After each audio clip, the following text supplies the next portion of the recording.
Petras with us to talk about the do's and the don'ts of going out into the real world. Bobby played football and track while studying business here at TU.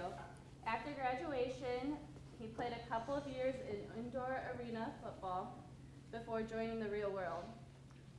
He got started in wireless phone sales and was top 10% in sales for his company in 3 years, for 3 years in a row. Then he moved into management. In 2008, he formed Lamplight Communities with his sister. This is a company specializes in providing care for the elderly in both assisted living and skilled nursing homes.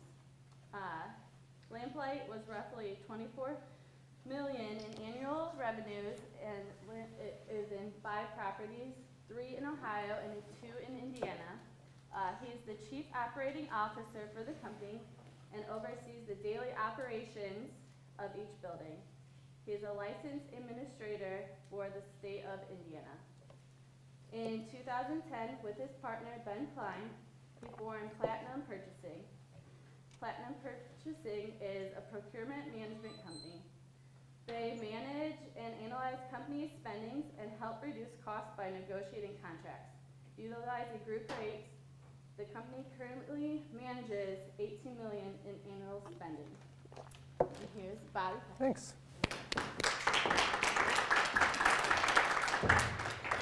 So my last name is actually Petras. I'm not going to hold that against anybody at Tiffin since they like to call me Petras. But thank you for the introduction. Very excited to be here. You know, I spent my becoming an adult time here at Tiffin, and I can't tell you how proud I am to come back and just see the differences. You know, I was telling everybody we used to eat lunch in what is now the alumni office, and it's just amazing. I played football, and if you could see some of the tapes when we were outside and the wind's blowing, and you know, you throw a football and it goes 30 yards the other way because of the wind. To see the indoor stuff. So you guys should be really proud. You know, you guys go to a really good university.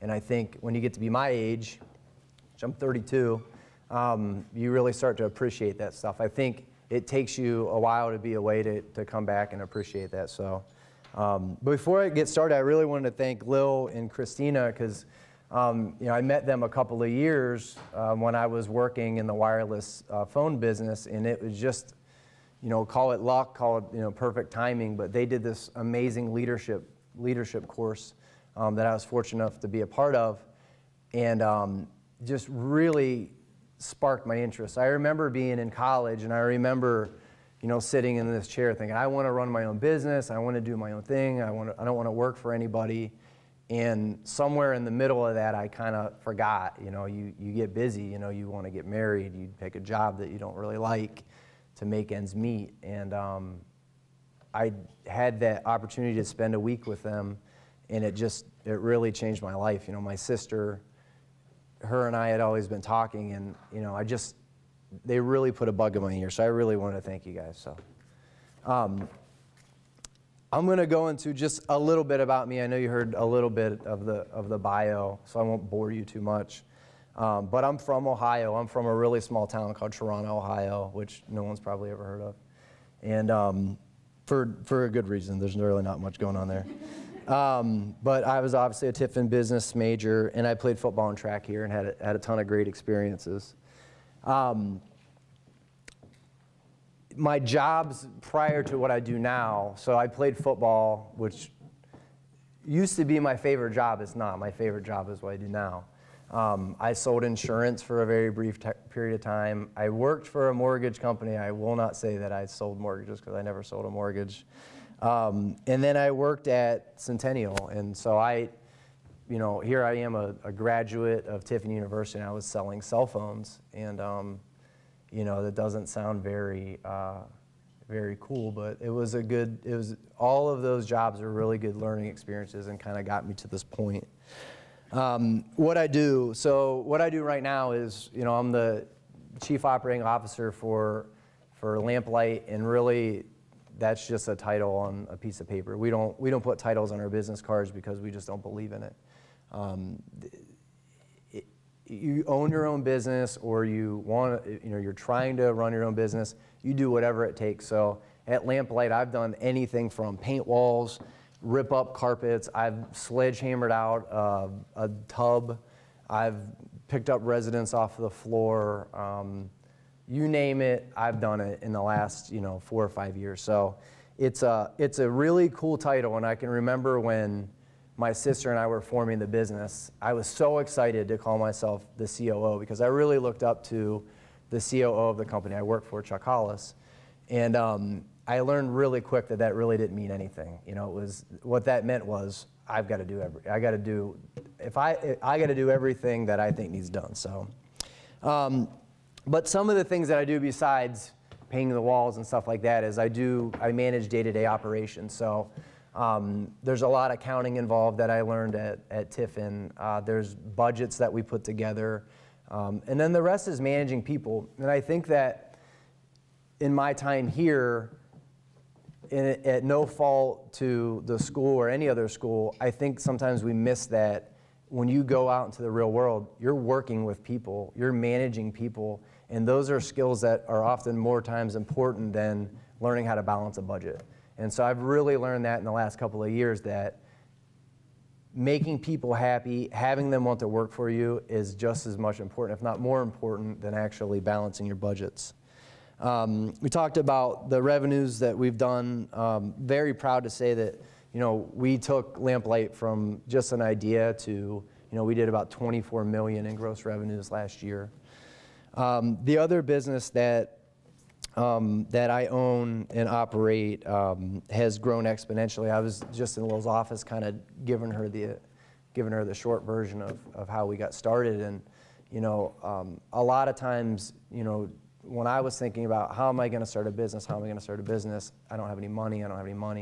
And I can tell you, do not let that be a roadblock. Money, you will figure out a way to get money to do whatever you want to do.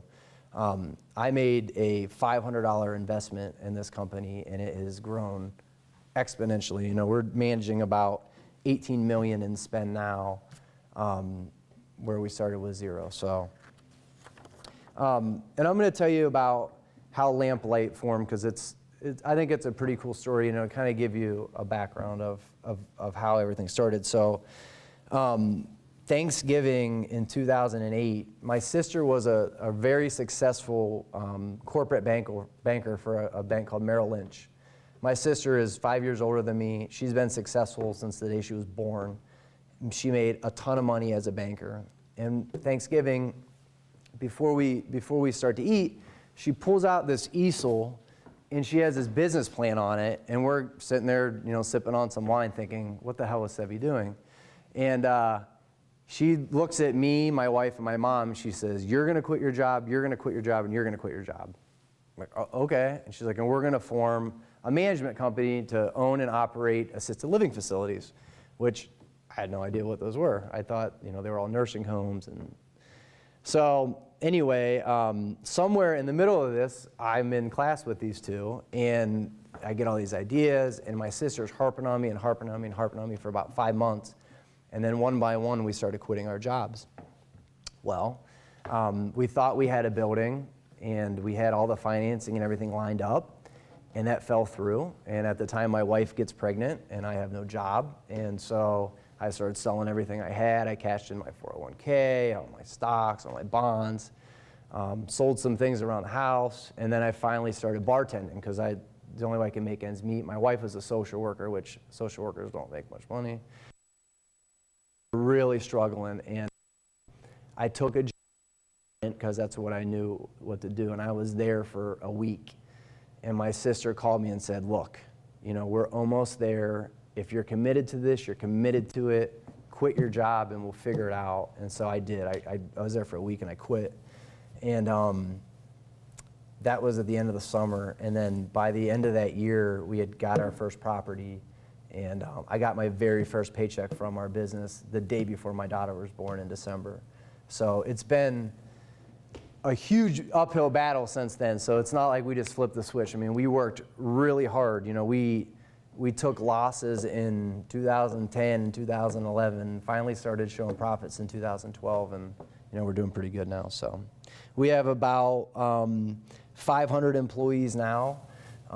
Very proud of that because 75% of those are newly created jobs, which is a big thing right now, when you're talking about the job market. So, we're looking at expected growth of, say, 10 to 15 properties in the next 5 years. We always set out with this like really aggressive growth strategy, and it's really stressful. So you bring on a new business. Any new business has everyone's different. When you think you have it figured out, you don't. So my sister and I are like, if things are finally going really well, all the buildings are making money, why don't we just operate them for a year and just kind of relax a little bit? We'll be very strategic as we start planning for the future. So, and then I won't go into this too much, but my other business that I started, like I said, I started with a $500 investment. We did net profits in 2011 of about $15,000, and then in 2012 we got a little over $300,000, and then this year we should do $500,000 or something. So that is, to me, is a really good example of don't let money get in your way, because I made a very little investment and turned that into something bigger. If you have a good idea, you have a good idea, and it really doesn't matter. So what I did is I put together my top 5 do's and don'ts of entering the real world that I wish when I was in your position now that someone would have kind of shed some light on. So I'll start with the do nots. So number 5, do not treat everyone as an enemy, okay? So a lot of times what I see, especially with new business owners and new people in the workplace, when they come in, everybody is their enemy. If you're an accounting major and you become an accountant and then you start working in an accounting firm, that person isn't necessarily your enemy and competing against you. That person is a resource that you can use. That person, even if they've been there 6 months before you, they know more than you. Use them as a resource. Don't treat them as an enemy. A good example from my business, and I learned this, we're in assisted living. There are millions of assisted living operators. Some of them are 2 miles from your place. My sister and I, when we first started, were very guarded, and we kind of held everything like, this is mine, don't touch it. This is my idea, don't touch it. I don't want anyone to know my idea. And we realized really soon that that was stupid, because if we didn't get that resident and the next place did, you know what? They might end up moving into our building and vice versa. We might buy their building. They might buy us. We might get their employees. So don't treat people as enemies. Treat them as assets. Treat them as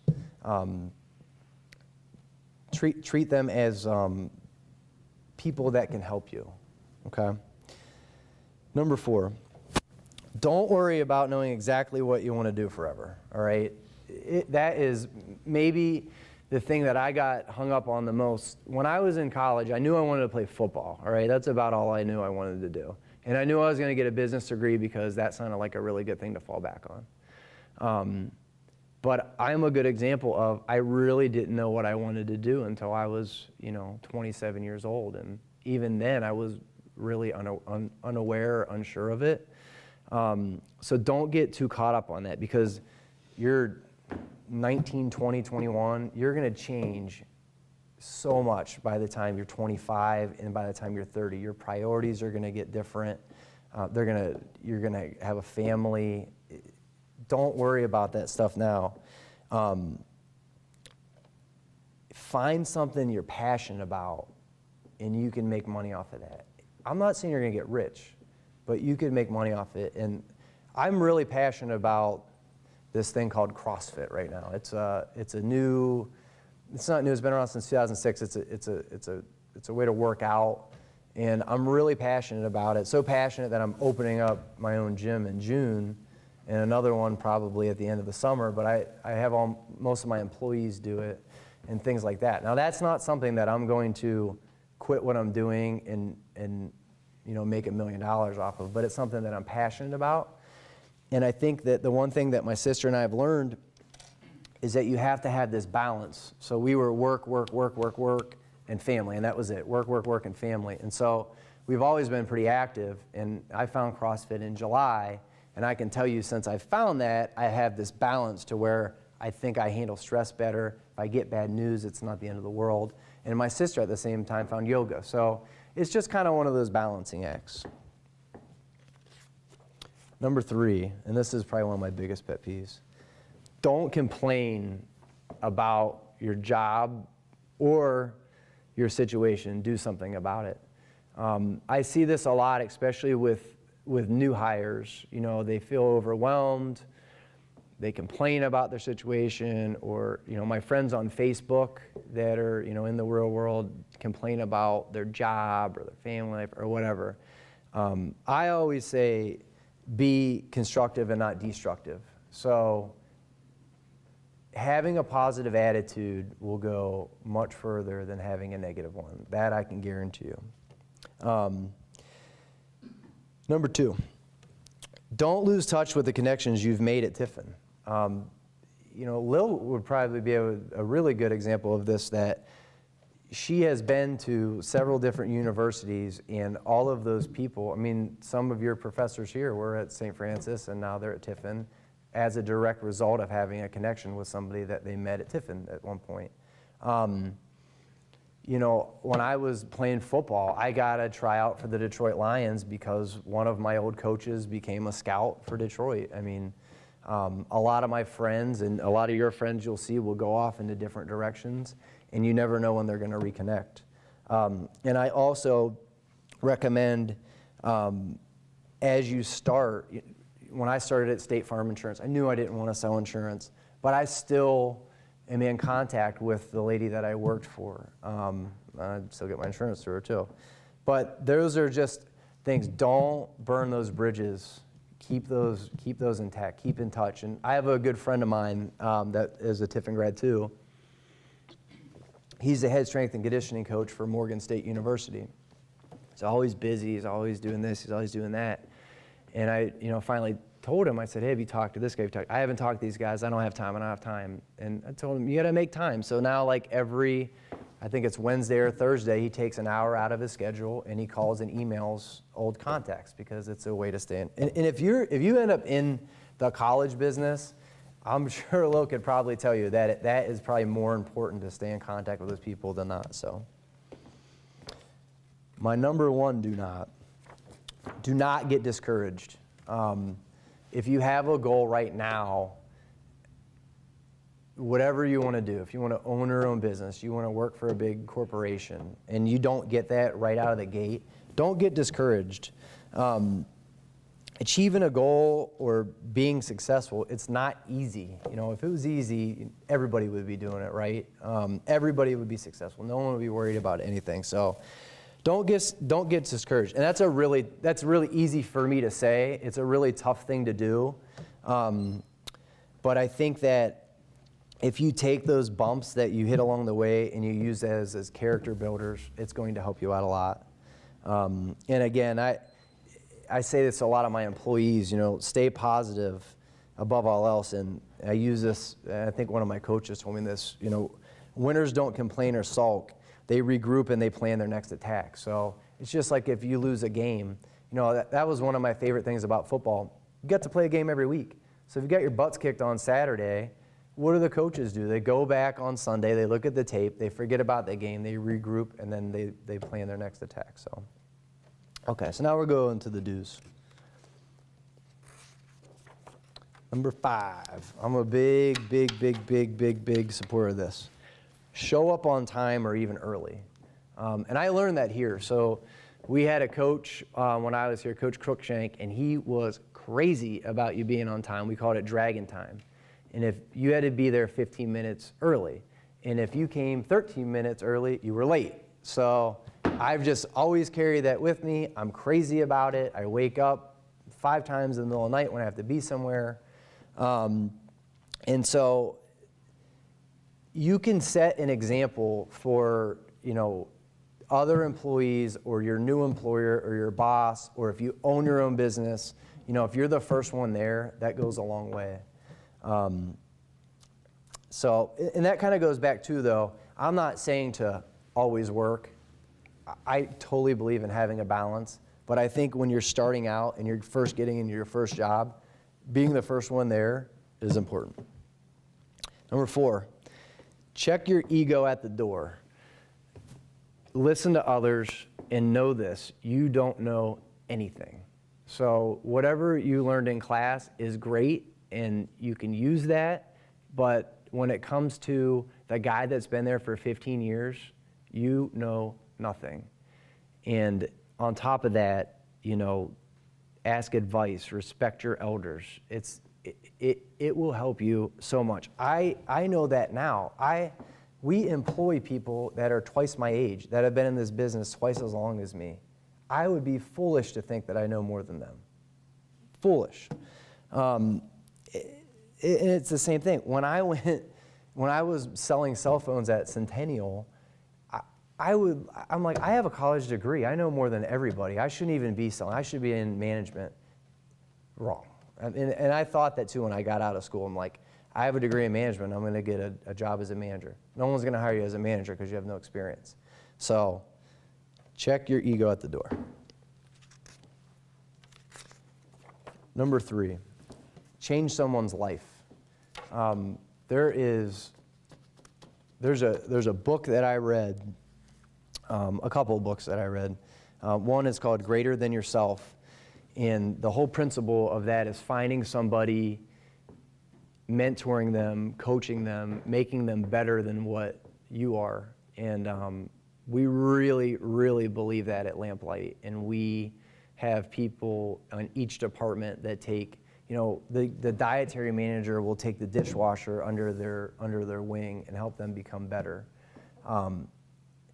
I think a lot of times people think that you have to become successful first to make somebody better or to mentor somebody. I don't agree with that. I think that people throughout history that have been successful have done this subconsciously and have helped people along the way. I have always felt compelled to help others, even if there's no benefit to me. I've seen my sister do it 1,000 times over. So I implore you to, when you get out of college, I don't care, maybe you're good at chess. Find someone that doesn't know how to play chess, teach them how to play chess. Maybe you're really good at typing or writing papers or working out. I mean, just anything. It will give you a new perspective on life. Volunteer your time, help someone learn to read, go down to a homeless shelter and help feed somebody. You will be surprised how much that will open your eyes. So change someone's life. Number 2, and this is important too, have fun. You spend so much time at work. You have no idea how easy you guys have it now. You get up, you go to class, I'm tired, you go back and you go to sleep. You maybe wake up, well, I'm too tired to get up to go to lunch.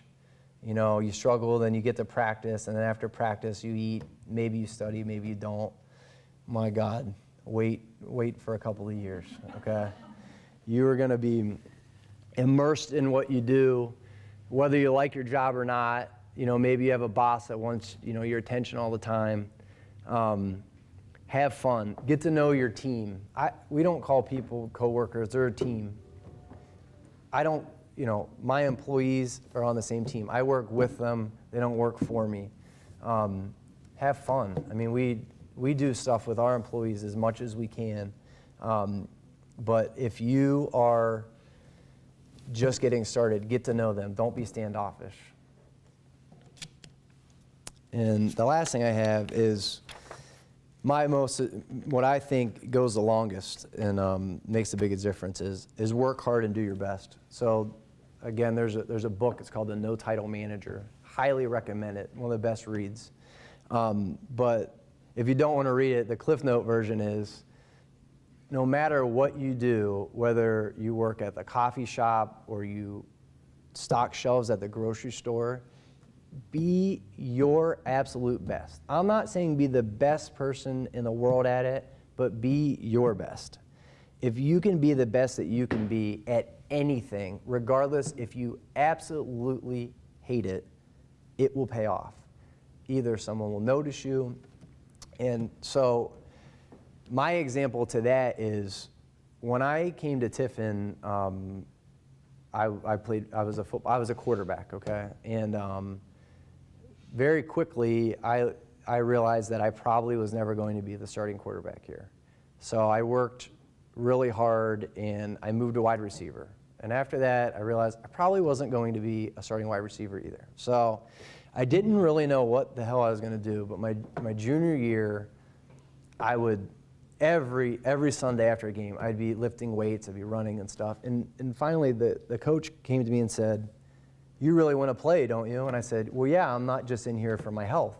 And he goes, "Well, I'm going to switch you to defense." So he switched me to defense. I played free safety the last 5 games of that year. Worked really hard, became captain. I actually then was I was the defensive player of the year for the conference.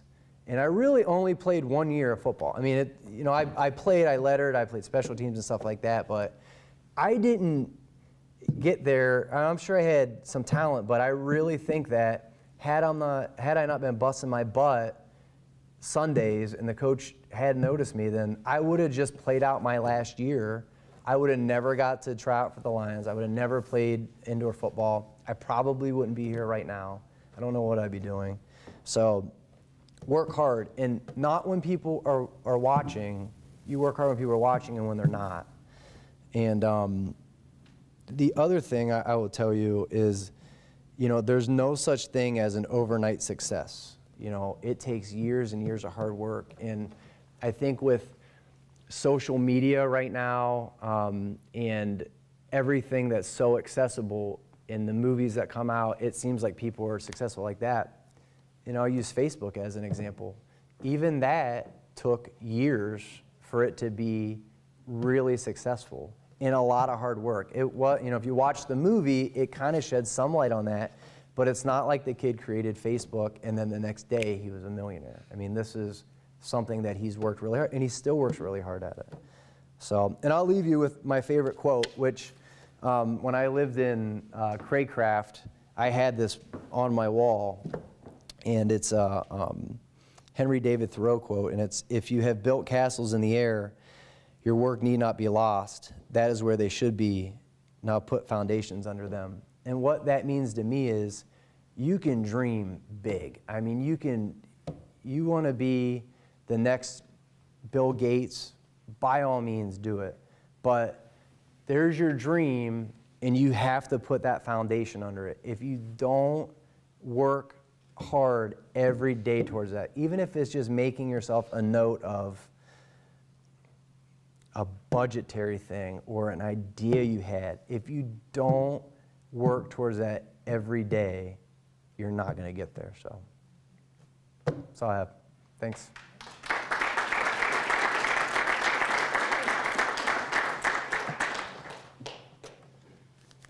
Hey, Bobby, thank you so much. Yeah, thank you. That is really excellent advice. And we have a lot of seniors, I think, here today. So if we can just take a few minutes, we might have some questions Yeah. from the audience. Any questions from anyone? Oh, wait, I have a question for you for a gift card.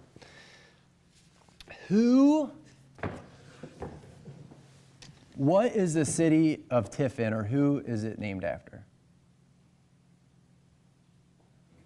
I'll even take what they did. Anybody? Anybody want to guess? It's named after Edward Tiffin. He was a guy. Yep, that's right. I guess you get a gift card. Hey, Bob, I'm just impressed that you actually read a book on your own. Yeah. That's a major achievement Yeah. for many of the people I knew when they played football. Yeah. You know what? It's funny. Dr. Bolus was one of my favorite teachers when I was here, and he really got me into history. Really awesome guy. If you guys have never had him for a teacher, you should talk to him for a little bit. But Sorry. I'm just laughing because how many of you actually avoid him? Okay. yeah. That's like, and I think you're so right, Bobby. I think he's an amazing faculty member, and students appreciate They do. Absolutely. I think about him often. It's so funny because studying history and stuff, I picked up this book. It's called The Frontiersman. It's my absolute favorite book. It's like 800 pages, but it's actually about how Ohio and Indiana and everything became populated. But I only learned about it through him. So, yeah. I don't have any other cool questions to ask for another $10 gift card. Well, I think, you hit on the key point. How did you convince your wife, honey, I'm quitting my job, and, because you were extremely successful at Centennial. Yeah. Things were looking up for them, with the buyout and everything. It was pretty rough. We fought a lot about it in the beginning. So we have some friends that work in a family business, and I will tell you that it's really hard. Now, the way that ours is set up is a little bit easier because my wife and I live in Fort Wayne, and my mom and sister live in Ohio. So we're not actually in an office together because I think we would probably kill each other. But that was her biggest concern was, we have a really good relationship with your family now. How are we going to maintain that? And how are we going to maintain our relationship? And so it took, I can't tell you how many times, because my wife is still working and pregnant, and I'm at my house most of the time, I can't tell you how many times she came home and said, you're going to go get a job, and we're not going to do this, and we're losing our money. We did. We literally cashed in both our 401ks, and so it was. I'd be lying to you if I told you it wasn't strenuous on our relationship. But we laugh now because how much it paid off. So, yeah. Are there any other questions? How did you deal with your fears?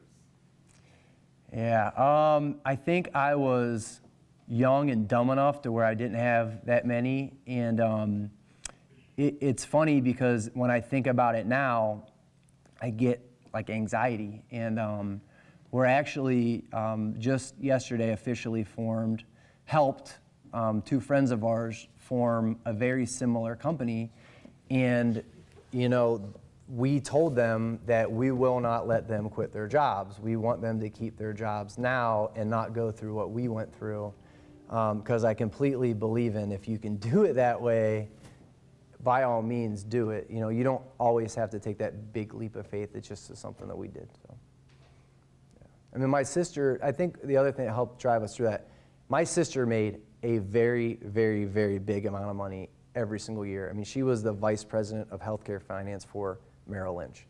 And so I knew that if she was going to leave that the risk reward was way bigger than what I could imagine. So, yeah. Okay, we have one gift card left. Yeah. So, I have a question. Who can name one of the top 5 do's when you go out into the world? Cool.